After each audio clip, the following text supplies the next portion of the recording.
Saksikan Presiden, Jaksa Agung serahkan uang pengganti kerugian negara dalam perkara korupsi CPO 13,25 triliun ke Menkeu. Presiden Prabowo musnahkan barang bukti 214 ton narkoba selama setahun periode pemerintahan.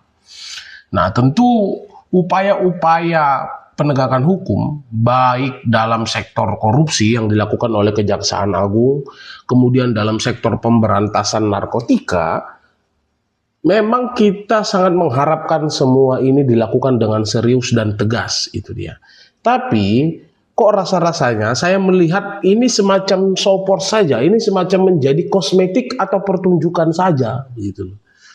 Karena saya sependapat apa yang disampaikan oleh Bang Chandra Hamzah. Bahkan Bang Chandra Hamzah menyampaikan penegakan hukum yang seperti ini, yang mempertontonkan seperti ini primitif, kembali ke zaman dulu, zaman kerajaan, begitu. Ini sebenarnya yang menjadi kritik. Bagaimana penegakan hukum itu bukan hanya menjadi show saja, tapi benar-benar perubahan struktural, melakukan reformasi pada sistem birokrasi dan sistem penegakan hukumnya.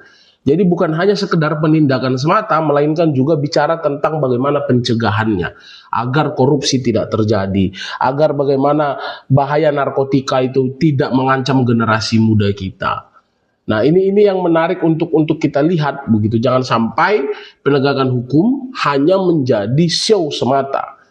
Nanti tinggal kita lihat KPK apalagi yang di-show-kan, apalagi Presiden mau tampil dalam show-show ini, karena memang Pak Presiden ini, karena memang beliau ini militer, jadi suka dalam parade-parade gitu ya. Nah, ini juga yang menjadi satu catatan, jangan sampai penegakan hukum hanya menjadi show, kosmetik semata, tapi harus masuk pada bagian substansi, bagaimana ada aspek pencegahan di dalamnya, membangun sistem di dalamnya, begitu. Agar tidak terjadi ego sektoral dari masing-masing penegak hukum, penting juga kolaborasi dalam penegakan hukum.